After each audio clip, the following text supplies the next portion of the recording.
Let's dive right into the new developments in the story that broke while we were on the air yesterday morning. Two sources confirmed to NBC News that former President Donald Trump received a letter from special counsel Jack Smith this week, informing him that he is the target of a federal investigation into efforts to overturn the legitimate results of the 2020 election. Those efforts include, but are not limited to, the January 6th attack on the United States Capitol. Although a target letter does not definitively mean a person will be charged, in most cases, it is a precursor to an indictment. Joyce Vance, tell us why this is so significant. Well, it's particularly significant in this case, Joe. It's correct that in a normal situation, when prosecutors send out a target letter, it means that they anticipate that they're about to charge that individual.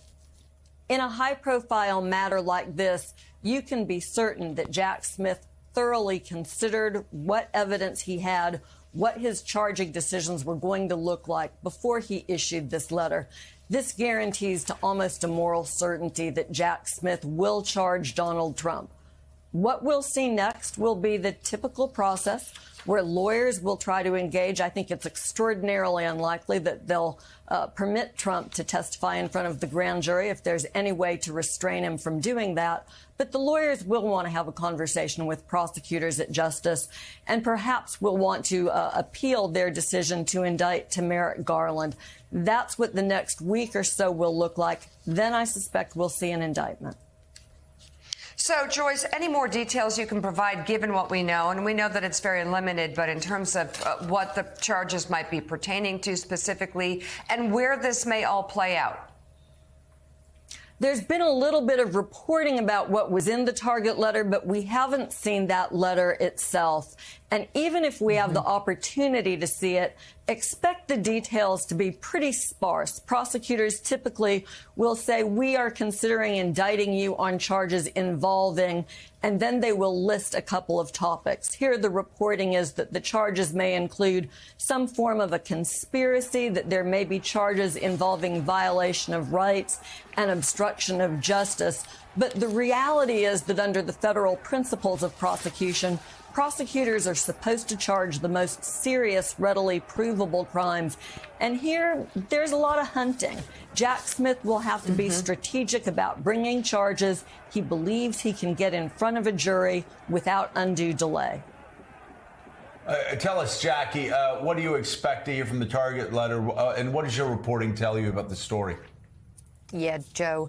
So we actually have yet to confirm what exactly was in that target letter. I know there's a lot floating around out there about some of the more specific charges and statutes that are listed. We do know, according to our reporting with my colleagues Perry Stein, Josh Dawsey, and Spencer Sue, that there are multiple charges listed. But again, the exacts of what those span are still a bit murky. We do know that one of them that is most likely included, the conspiracy to defraud, is a charge that has been widely discussed. It's something in 2022 that a federal judge said that John Eastman and former President Donald Trump were likely guilty of committing. But again, the rest of these are still TBD. As for, to just piggyback off of what Joyce just said, essentially this target letter indicates to us that an indictment could be coming very soon. It doesn't mean that's guaranteed. But if we look at the Mar-a-Lago indictment last time around, there were roughly, I had said 10 days on way too early. I apologize, John, for making that error. It was actually 20 days between when the target letter was delivered to former President Trump's lawyers and when he actually received that indictment. So we are sort of looking at that time frame, but it's clear that Jack Smith is picking up the pace here. We have been told that his investigators are still actively interviewing other witnesses. They're knee deep in this investigation still, according to those witnesses. And some of the lawyers representing them, and that for Smith to roll this out at this time is a bit unusual and suggests maybe he's trying to get ahead of some other potential indictments coming. The last question that we are asking around about is who else has received a target letter, who else might be receiving a target letter, since this is obviously an enormously broad investigation and there were several other key players involved with Trump's efforts to overturn the results of the 2020 election. Yeah, Michael Steele, you and I both have run for office, both been elected as Republicans, politicians. We've been surrounded by Republican politicians. Maybe they're not all saints. Maybe they weren't all saints. Maybe there were a lot of sinners there. But I must say, looking at Kevin McCarthy now and looking at him after January the 6th, looking at a guy who then was saying that Donald Trump was responsible for cops getting the hell beaten out of them, responsible for the chaos of January the 6th, responsible for riots that attempted to overthrow the United States federal government, responsible for the trashing of the United States Capitol, for animals going in and smearing excrement all over the United States Capitol, for trying to stop the counting of electoral votes. That same Kevin McCarthy now coming out and saying that it's the Justice Department's fault. He said after January the 6th, these people, Donald Trump, these people must be brought to justice. Now that the Justice Department has somebody who's trying to bring them to justice, they are actually attacking law enforcement. Like I said, we both served, but I must say, I never met anybody like that. I really never did. I mean, have we really gotten to the bottom of the barrel where it's so bad that you have somebody who knows and who admitted on the House floor Donald Trump was responsible for those riots? He was responsible for trying to overthrow the federal government on January the 6th, who now, for political expediency, is trying to blame. It's like the sheriff coming to town to clean things up, trying to blame the sheriff for trying to clean things up.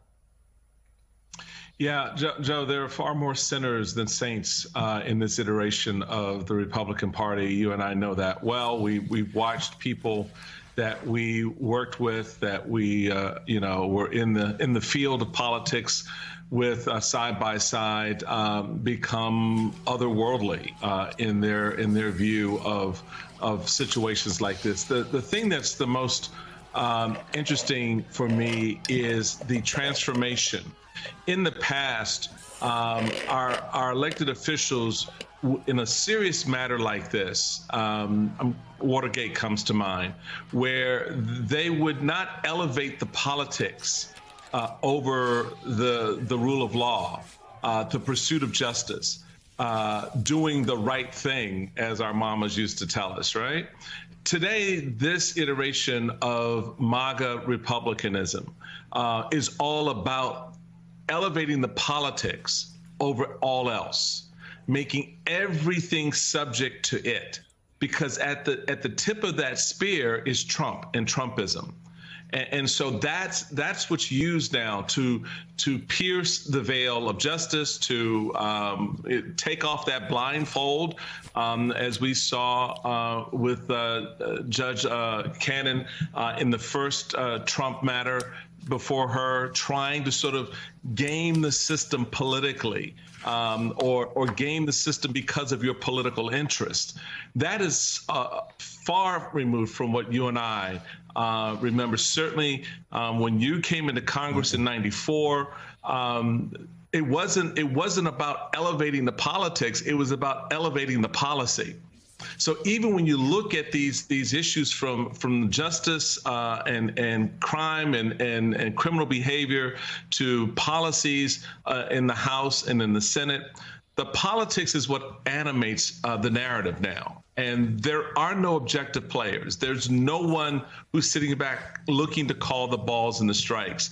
Everyone from Kevin McCarthy on down has their finger on the scale to tip it towards Donald Trump.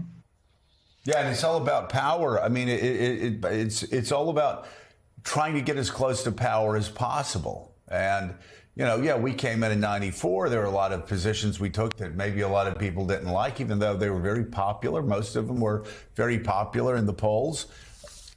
But after 4 years, we had a leader that we didn't think was adhering to what he promised to do. And so we ran him out of town. People are like, you don't do that. Well, we did do that because it was, like you said, about the policies. I remember saying to Newt at the time, I said, listen, if my own mother was running this place like you were running this place, I would vote to send my mom home. Hopefully she'd have me for Thanksgiving dinner. But if not, well, she'd just have to deal with it. And I said that to say this. Careful eating that turkey, Joe.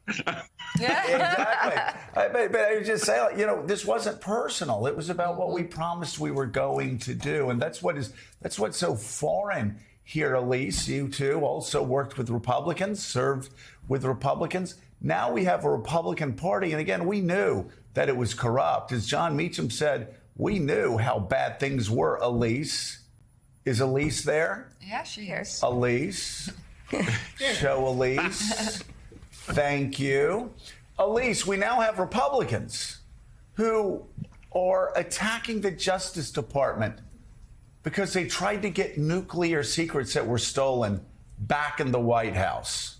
They were trying to get military plans, secret military plans to invade Iran that were stolen back in the White House. Kevin McCarthy and these Republicans, these House Republicans, are attacking the Justice Department and the FBI for trying to get top secret military classified documents back in the White House. And now they are trying to defend Donald Trump, and they are attacking the Justice Department and the FBI for doing what Kevin McCarthy told them they needed to do, and that was to bring the perpetrators that caused the rioting and the cops getting the hell beaten out of them on January the 6th. What did he say? Not bring them to Mar-a-Lago to get a picture taken, smiling like Kevin McCarthy did, but to bring the perpetrators to justice. And he said on the House floor, we've got the tape, that Donald Trump was responsible.